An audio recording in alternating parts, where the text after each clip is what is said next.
আপনার বন্ধু কারা? খারাপ পরিবেশ থেকে দূরে থাকা। আপনি কাদের সাথে সময় কাটান? আপনার বন্ধুরা যদি খারাপ হয় তাহলে আপনি ভালো হতে পারবেন না।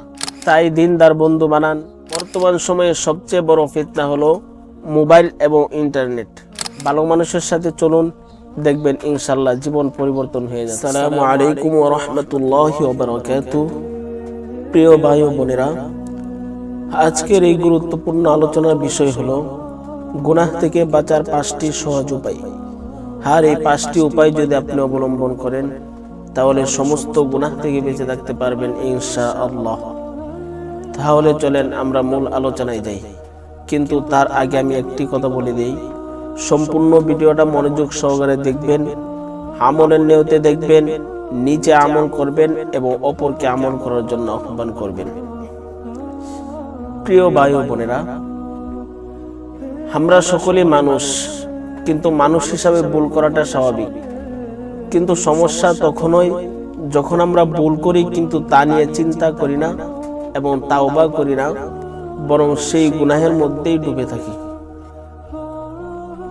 দ্বিতীয় কথা হলো, আল্লাহ সুবহানাহু ওয়া তাআলা সবকিছুই দেখছেন। একা থাকলেও দেখছেন, আপনার সাথে যদি কেউ না থাকে, কিন্তু সবসময় আল্লাহ সবকিছুই দেখছেন।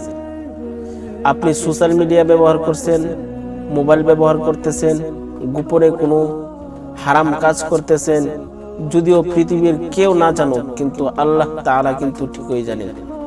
যার ভিতরে এই ভয়টা থাকবে সে অনেকটা ইনশাআল্লাহ গুনাহ থেকে বেঁচে থাকতে পারবে। তৃতীয় কথা হলো নামাজ। নামাজ আমাদেরকে রক্ষা করে। নামাজ শুধু একটি ইবাদত নয়, নামাজ হলো গুনাহ থেকে বাঁচার একটি হাতিয়ার। যেমন আপনার কাছে যদি একটি হাতিয়ার থাকে, যদি আপনাকে কেউ আক্রমণ করতে আসে তাহলে আপনি নিজেকে কিছুটা হইলেও আপনি সেফ করতে পারবেন। যে ব্যক্তি প্রতিদিন নামাজ পড়বে তার পক্ষে গুনাহ করা কঠিন হয়ে যায়। মহান আল্লাহ রাব্বুল আলামিন পবিত্র কোরআনের মধ্যে বলেছেন, নিশ্চয়ই নামাজ অশ্লীলতা ও খারাপ কাজ থেকে রক্ষা করে। তাই প্রিয় ভাই ও বোনেরা, নামাজ ঠিক করেন, দেখবেন জীবন পরিবর্তন হয়ে গেছে ইনশাআল্লাহ।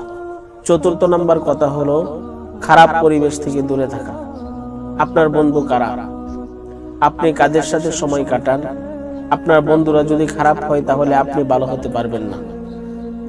তাই দিনদার বন্ধু বানান, ভালো মানুষের সাথে চলুন, দেখবেন ইনশাআল্লাহ জীবন পরিবর্তন হয়ে যাচ্ছে। পঞ্চম কথা হলো খারাপ পরিবেশ থেকে দূরে থাকা। বর্তমান সময়ে সবচেয়ে বড় ফিতনা হলো মোবাইল এবং ইন্টারনেট। এইগুলোর মধ্যে খারাপ ভিডিও, খারাপ ছবি, খারাপ কন্টেন্ট, এইগুলো যখন সামনে আসবে তখন নিজেকে হেফাজত করেন এবং তা বন্ধ করে দেন এবং তাওবার অভ্যাস করেন, মৃত্যুকে স্মরণ করেন, ইনশাআল্লাহ দেখবেন আপনার জীবন পরিবর্তন হয়ে গেছে।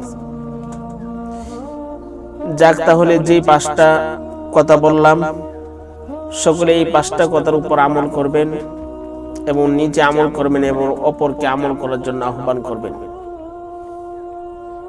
এরকম আরো আমলের ভিডিও পেতে আমার এই সত্যের প্রতীক ইউটিউব চ্যানেলটাকে সাবস্ক্রাইব করে রাখেন। ইনশাআল্লাহ প্রতিদিন আপনাদের সামনে কিছু ভিডিও দেওয়ার জন্য চেষ্টা করব।